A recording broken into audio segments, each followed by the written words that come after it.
nang magaring ang doorbell ni Natalie. Gustong gusto pa sana niya matulog hanggang tanghali dahil linggo naman at walang trabaho. Groggily, she climbed out of the bedsheet at kinuha ang kanyang robe at sinuot ito.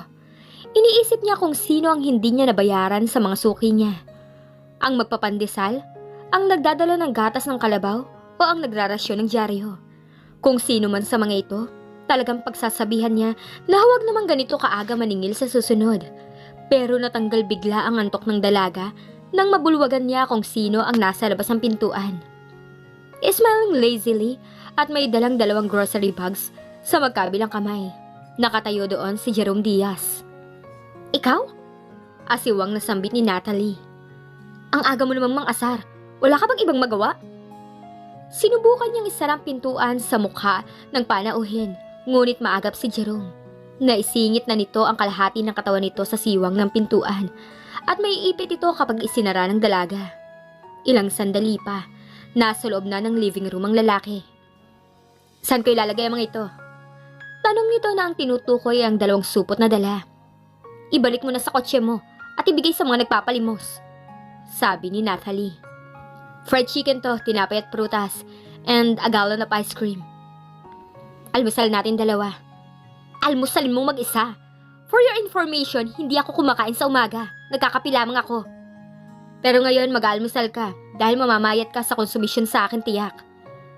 Tuloy-tuloy sa kusina ang lalaki, inilapag sa kitchen table ang mga dala-dala at nakasimangot na sumunod si Natalie.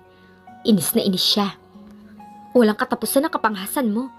Paano mo naman nalaman tong bagong address ko? At huwag mong sasabihin, ibinulong na naman ng munting ibon na sinasabi mo. Huwag ka masyadong mainit ang ulo, love. May inaasahan ka pa bang ibang panauhin ngayong umaga? Si Philip ba? O naririto na tumagdamag at kailangan lumabas muna ako para makatakas ito? Kung may kailangang tumakas ngayon, walang iba kundi ikaw. Dapat mong takasan ang namumuong galit ko sa'yo. Na anumang oras maaaring lumabas. Alis na ako kapag tapos na tayo mag-usap. Nang tawagan mo ako sa telepono, sinabi mong, I have to talk to you. So, here I am. Pero bakit naman ngayon agad? Ang pag-uusapan natin official business. At gusto ko sa opisina mo o sa opisina ko natin pag-usapan to. Hindi dito sa bahay ko. But what's the difference? Let's talk about it over a wholesome and delicious breakfast. May mainit ka bang kape? Alam ni Natalie na hindi aalis si Jerome hanggat hindi siya nakikipag-usap dito. Napansin niyang hinahagod siya ng tingin ng lalaki and became aware that the front of her robe was open hanggang sa may baywang. Agad niyang hinapit ito sa kanyang katawan at hinigpitan ng sinturon. Inirapan niya si Jerome who was smiling amusedly. Naglabas siya ng 2 tasa, ininit ang tubig sa coffee pot. Inilabas din ang Hillsborough coffee. Coffee made at sugar. Hillsborough. Talagang imported pa ang kape mo ah. Dala mo galing sa abroad? Yes, marami akong stocks niyan. Baka gusto mo mag-uwi. Wag na, dito na lang ako magkakape every now and then. Gusto nang matawa ni Natalie. He could be so arrogant and yet, lalong tumitindi ang masculine appeal ni Jerome Diaz sa ganito mga pagkakataon. Noon lamang napansin ng dalaga na nakasuot ito ng slacks at t-shirt na hakab sa maskulado nitong pangangatawan. Sinimulan nang ilabas si Jerome ang laman ng isa sa mga supot pagkatapos nitong ilagay ang ice cream sa ref ni Natalie. Nasamyo ng dalaga ang masarap na amoy ng Mox fried chicken. Alam ni Jerome na paborito niya ang manok sa Mox. Even after Jollibee, Savory, and Kentucky, talagang loyal siya sa Mox fried chicken. Natandaan pala ito ni Jerome at lumamlam ang mga mata ng dalaga for the memory. Biglang nakaramdam ng gutom si Natalie. Hindi niya ma-resist ang Mox fried chicken. Agad na humiwa ng isang hita si Jerome at iniabot sa dalaga. Tikman mo habang mainit pa. Ilang sandali pa masaya na silang nagkwekwentuhan over the breakfast na dala ng lalaki. Nakalimutan na nilang dalawa ang sama ng loob sa isa't isa na mga sandaling yun. Kagabi habang nagsasayaw tayo, napansin kong malaki ang ipinangayayat mo. Concern na sabi ni Jerome. Kaya dapat magkakain ka. Nakibit balikat ang dalaga. Ngayon, ano ba ang mahalagang pag-uusapan natin? Tanong nito. Ang tungkol sa Diaz Group Companies. Medyo naging seryoso ang anyo ni Jerome. Sabi mo, alam mo ang kalagayan ng aking kumpanya. at handa kang tumulong. Alang-alang sa pangako mo noon sa agaw buhay kong papa, hindi agad nakakibo si Natalie. Mahal niya ang papa ni Jerome dahil napakabait sa kanya na matanda. Hindi ko nakakalimutan. Malungkot na sabi ng dalaga. Ito lamang ang dahilan kaya kita tutulungan, Jerome. Huwag mong kalilimutan to. Bumuntong hininga si Natalie. Kapag hindi ka kumilos agad, lalamunin kayo ng buong buo ng Hoya. Sa napakababang halaga. Hindi ko mapapayagang mangyari yon. Pero anong ginagawa mo? Bakit lamang ang Hoya sa inyo sa lahat ng mga bidding? Niwala kang bagong kontratang malaki na naipasok sa Dehas. Mula ng pamunuan mo ito. Marami kaming sinalihang biddings. Nag-offer na kami ng napakababang bid. Pero palaging lalong mas mababang offer ng Hoya. Palagi? Hindi ka ba nagtataka, Jerome? Hindi kaya may nagkakanulo sa'yo sa kabilang panig? Pero sino naman? Yan ang dapat mong alamin. Nakasalalay dito ang buhay ng negosyo mo. Nangyayari na kaya ng si Papa ang nasa pamunuan? I don't think so. Napaunlad ng Papa mo ang kumpanya niyo noon. Your father was a very good businessman, Jerome. Napakalaki ng paghanga at respeto ko dito. Alam ko, madalas kong ang maisip na sayang at hindi ka maaaring pakasal sa Papa ko. Nairita si Natalie. Huwag mong pahira ng mali siya ang pagtingin ko sa Papa mo, Jerome. Dahil malayo ang pagkatao nito sa iyo. Gigil na gigil ang dalaga. Kung naging lalaki lamang ako, kanina pa kita inihagis sa labas ng bahay. Kung naging lalaki ka, wala ako dito ngayon. Nagkaroon na naman ng tensyon sa pagitan nila.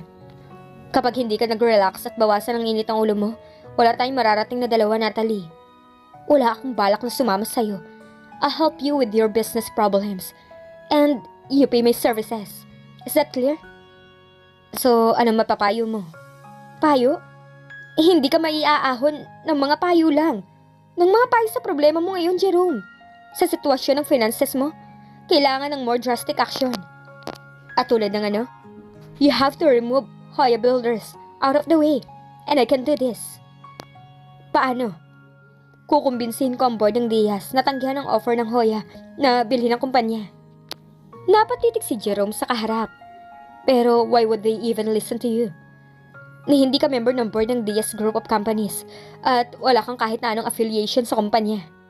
Alam ko, sa puntong to, ikaw na ang mag-isip kung paano ako magiging member ng inyong board. Or possibly, maging chairman para malaya ako makapagdesisyon. Pero there's only one way para maging posible to, kung ikaw at ako ay makakasal. Nagkibit balikat ang dalaga na tila hindi man lang nabigla sa sinabi ni Jerome Diaz. Ikaw ang nagmungkahi niyan. Malamig na wika niya. Sa loob-loob ni Natalie ang ideyang makakasal siya kay Jerome Diaz ang pinaka-crazy decision na gagawin niya sa kanyang buhay. Magiging napakaswerte ng lalaki. 2 birds with 1 stone. Makakamtan nito ang tulong at business expertise ni Natalie Cruz at mababawi nito ang dating kasintahan. What about her? Ano naman ang mapapala ni Natalie out of the whole situation? Well, mahal na mahal pa rin niya si Jerome Diaz. After all what happened, through the years of staying away from him, hindi niya nakalimutan ang nobyo. Naging mataas lamang talaga ang pride niya para aminin na masyado siyang naging drastic sa pagtalikod sa lalaki at pag-urong sa kanilang kasal. Pero, she had been hoping and praying na magkaroon sana ng isang pagkakataon para muling mag-cross ang kanilang mga landas ni Jerome. At nangyari na nga. Narito na ang sitwasyon kung saan kailangan siya ni Jerome. Pero it seems like a crazy idea. Palusot niya kunwari. Magpapakasal tayo dahil lamang sa sitwasyong to. She was hoping na sasabihin ni Jerome na mahal pa siya nito. Ang sinabi ko ay very sensible, Natalie. Ito naman talaga ang gusto ng mga papa natin noon pa, hindi ba? Alam ko, napakaganda at convenient na business arrangement hanggang sa sirain to ng iyong ibang extracurricular activities with the opposite person. Tungkol sa napakalaking mortal sin na yan na naging dahilan ng pagkamuhi mo sa akin. I never had a chance to explain, Natalie. Hindi mo na ako binigyan ng pagkakataon. Marahil naman, pwede na ako makapagpaliwanag ngayon. Go ahead, but make it short. Suddenly, she was hurting all over again. Ang pangit na pangitain ng gabing yun ay muling nanariwa sa kanyang alaala. Every agonizing details. Hindi ko nga lamang malaman kung paano mo ipapaliwanag ang lahat, Jerome. Sasabihin mo ba yung babaeng kasama mo noon sa bahay ay Isang long-lost sister or auntie? Of course not. Isa lamang siya sa babaeng isang beses ko lamang nakasama. Satisfied? Huwag mo nga isa-isahin ang mga pangit na detalye. Ayoko marinig ang mga to. Anong gusto mo marinig, Natalie? Isang white lie to make you feel better? No, magbibigay ako ng isang paliwanag na totoo kahit na pangit. There will be no excuse this time. Walang posibleng maging excuse sa ginawa mo. Napakalamig mo sa akin na magkasintahan tayo. Himalangang hindi ako nawala sa paninigas. So, ako pa pala may kasalanan? Kailangan palang maging mapagparaya ako. I should have let you seduce me para hindi ka natukso sa iba, ganun ba? Padabog na napatayo si Jerome. Wala sa isipan ko to ng mga panahong yon. Ang tanging inaasahan ko sa'yo noon, Natalie, konting init. Isang sign na kapag nakasal na tayo, pananabikan mo ang mga paglalambing ko sa'yo. My arms around you. My lips on yours. Nakakailang ang lamig na ipinamalas mo sa akin. Hindi ko matanggap na ang babaeng mapapangasawa ko kasing lamig ng isang bloke ng yelo. Ano? At ang human warmth na hinahanap mo? Na idulot ng babaeng dinampot mo kung saan? Hindi. At ipinamukha nga nito sa akin na wala akong kabuhay-buhay sa kama. Nakaliw sa akin yun. Matapos mo akong tratuhin na para ba akong isang sabit tuwing yayakapin kita. Hindi ako mahilig sa one night. Ngunit natsyempuhan ako ng babaeng yun sa mahinang kalagayan dahil lasing ako noon. Huminga ng malalim si Jerome. Ngayon alam mo na ang lahat. Sayang, at ang tanging naialok ko sa'yo ay ang aking katapatan at pag-ibig. At ang malinis kong pagkababae. Sarkastikang sabi ni Natalie.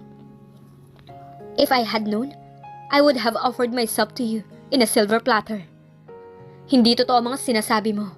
I love you then. Nani, minsan hindi mo sinabi. Bakit ka pumayag na pakasal sa akin? Ginamit mo ang attraction mo. I was very young at the time at madali magtiwala. Hanggang sa natuklasan ko ang tunay na katotohanan. Minsan ay pumayag kang pakasal sa akin. Why not again this time? After all, sabi mo sa akin na gagawin mo ang lahat para sa Diaz. Dahil nanghihinayang ka sa pagkakapundar ng papa ko dito.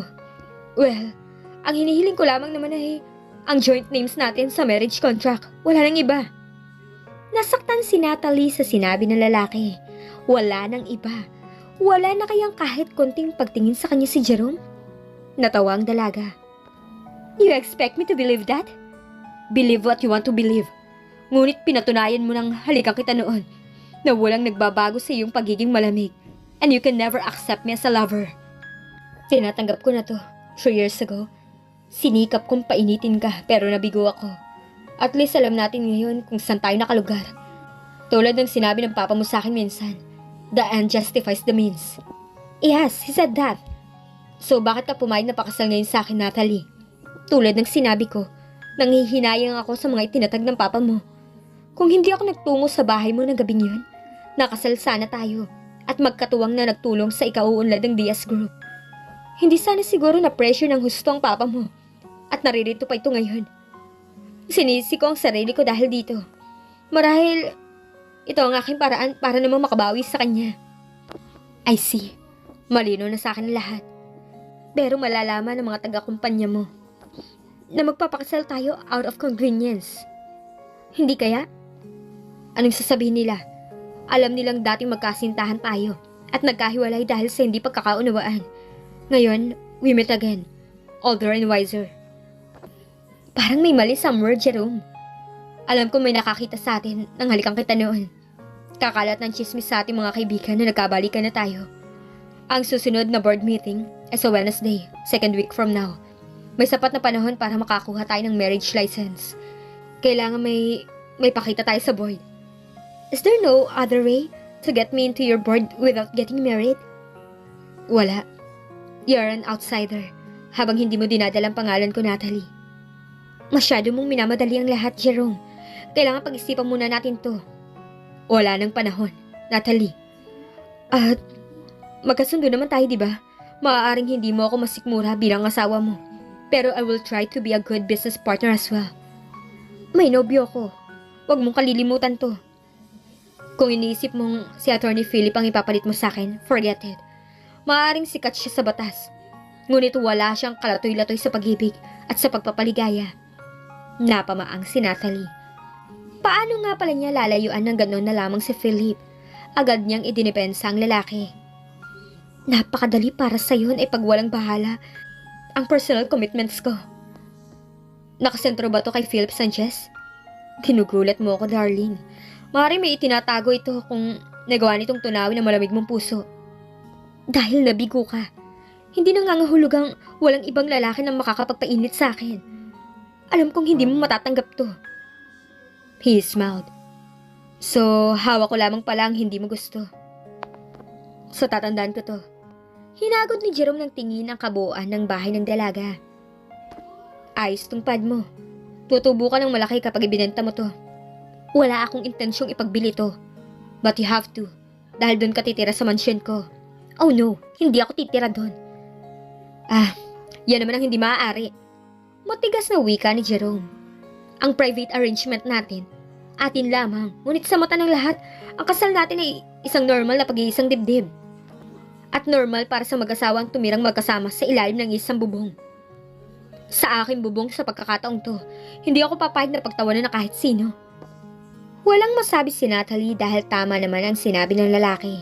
Napakalaking halaga ang dapat niyang bayaran para matupad ang ipinangako niya sa papa ni Jerome Sanchez. Ang kanyang buhay, pag-ibig at hinaharap. Hindi madali itong gagawin ko. Himutok ng dalaga. Huwag ka mag-alala, Natalie. Kapag naging imposible ang pagsasama natin, pwede naman nating ipaanal ang ating kasal or file for legal separation.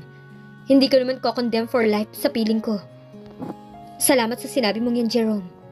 She was beginning to get frightened and afraid and defeated. Naging matatag si Natalie sa kanyang pag-iisa. Sa presensya ni Jerome, para na naman siyang nanghihina. Hindi tama to sa loob-loob ni Natalie. Bakit pagkatapos ng mga taon ay nakasentro pa rin kay Jerome ang kanyang buhay? Tinungo niya ang lababo para maghugas ng kamay. Jerome come to stand behind her. Naging disturbing ang pagkakalapit sa kanya ng lalaki. Ihahanda ko ng necessary arrangements. Let's get married next week. 1 linggo bago dumating ang scheduled board meeting sa Diaz Company. Ikaw na nga ang bahala, Natalie said resignedly.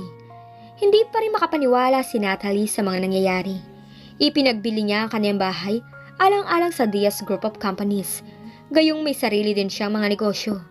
At hindi niya kailangan ng pera. She has made her million. She is a millionaire in her own right. Parang walang emosyong nagmula kay Jerome. Para lamang itong gumagawa ng appointment sa dentista nito. I'll be in touch, sabi ng lalaki. She was terrified nang hawakan ng lalaki ang mga balikat niya. He turned her to face him. Ayaw sana niyang humarap sa lalaki. Baka mapansin ni Jerome ang confusion sa mga mata niya. She could not afford to be weak in his presence now. Kumapit siya ng mahigpit sa lababo. Her knuckles white with strain. Nagawa niyang lumayo at naupo sa sofa sa living room. Lumayo sa kanya si Jerome. Ilang sandali pa, narinig ni Natalie ang pagsara ng pinto behind him. Nang wala na si Jerome, she looked around her living room. Ang kanyang bahay, ang kanyang environment, ang kanyang pribadong mundo. Matagal niyang binuo ito. Malapit nang mawala ito sa kanya. Nangilid ang luha sa mga mata ng dalaga. Ano kaya ang mangyayari kapag nakasal na silang dalawa ni Jerome?